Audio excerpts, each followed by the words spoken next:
आप ये डाल सकते हो कि एक वो केस है बजाज वर्सेस फिरोदिया वाला केस है, इनके फिरोदिया वर्सेस बजाज ऑटो। एक अपन आंसर उसके हिसाब से लिख सकते हैं कि भाई कॉम्पिटिटिव बिजनेस है, अगर शेयर बोर्ड ऑफ डायरेक्टर के पास आर्टिकल्स के थ्रू पावर होती है कि शेयर ट्रांसफर को मना कर सकते हैं। तो अगर उन्होंने सही ग्राउंड पे मना किया तो कोई दिक्कत नहीं है। आप इसमें केस का रेफरेंस दे देना कि भाई कॉम्पिटिटिव बिजनेस था तो कंपनी के इंटरेस्ट में था, कोई दिक्कत नहीं। नहीं तो आप लिखो कि बोर्ड ऑफ डायरेक्टर ने गलत किया। कंपनीज एक्ट का सेक्शन 58 बोलता है कि पब्लिक कंपनी के शेयर ट्रांसफर होने ही चाहिए, उसको मना नहीं कर सकता board of director. Freely transferable होते हैं पब्लिक कंपनी के शेयर। और अगर पब्लिक कंपनी ऐसा, अगर बोर्ड ऑफ डायरेक्टर ने रिफ्यूज़ किया है तो ये एनसीएलटी जा सकता है। दोनों आंसर लिख सकते हैं अपन। तो सबसे बड़ा चैलेंज ये है कि मेरे को क्वेश्चन समझना है, because when I understand the question then I can relate कि यार सर ने वो कहाँ पे पढ़ाया था। एक और एग्जांपल लेते हैं। 7th क्वेश्चन रीड करो, उसके बाद मैं आप लोग के आंसर देख लेता हूँ 7th क्वेश्चन के। हालांकि चेक तो हो गए। क्या लिखा है अपन ने 7th में? वर्षा ने तो लिखे, आपने अटेम्प्ट ही नहीं किया 7th में।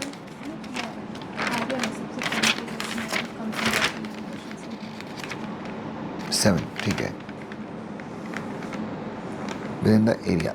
अब आपने यहाँ पे लिखा है within the area. Area कभी नहीं लिखते अपन, हमेशा एग्जाम में प्लेस लिखो, ठीक है। Within the place where such company is registered with ROC, registered office लिख देते हैं। And have their main office registered office. अभी वर्क एंड हेड ऑफिस ये क्या, मार्केटिंग मैनेजमेंट का MBA. In the given question there is a private company हो, नहीं कभी भी नहीं। सेम आंसर अपनी अभ्यासिका में लिखा है, सेम अभ्यासिका है। अच्छा छोड़ो। एज पर कंपनीज एक्ट क्या, यशी आपने क्या लिखा है 7th आंसर? रामकृष्ण आपने, आपका भी दिखाओ 7th आंसर एक बार मेरे को।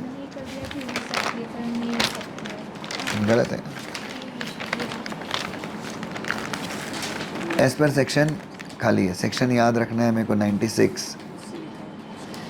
The company has to give previous notice to all members of the company about the place, ये लिखने की ज़रूरत ही नहीं थी। In the given question there are 7 private company shareholders as stated above the company is liable to hold its AGM at the place where its registered office but with consent of majority। नहीं बेटा, outside India तो AGM कभी हो ही नहीं सकती। हाँ, अब section 96 कल अपन बैरक लेके आते हैं। तो अभी चलो ठीक है, बट अभी प्रॉब्लम क्या आ रही है आपके साथ, ये चीज़ सबसे बड़ी। और इनफैक्ट अभी हमारा लैक ऑफ रीडिंग है। 1-2 बार ना कम से कम अपने को, अभी दिवाली की छुट्टी मिलती है तो 2 दिन अपने को कम से कम पूरा बैरक पढ़ना है। वी नीड रीड बैरक, मतलब अपने नोट्स वाले बैरक वो पूरा कंप्लीट करो।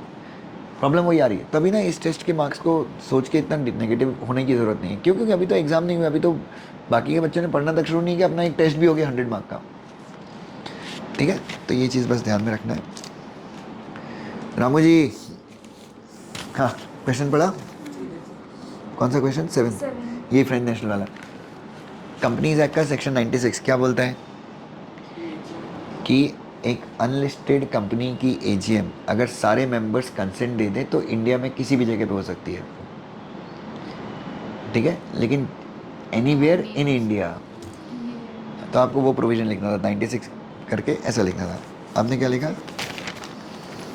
In the light of section 96 of companies act, in case of private company, company can hold it's AGM out, company can hold it's AGM outside India even if the register of, वाह गलत। नहीं यार, बहुत थोड़ा सा अपने को मेहनत करनी पड़ेगी यार, क्योंकि ये देखो मेन एग्जाम में अगर ऐसी मिस्टेक्स हुई ना तो प्रॉब्लम होगी। नमस्कार।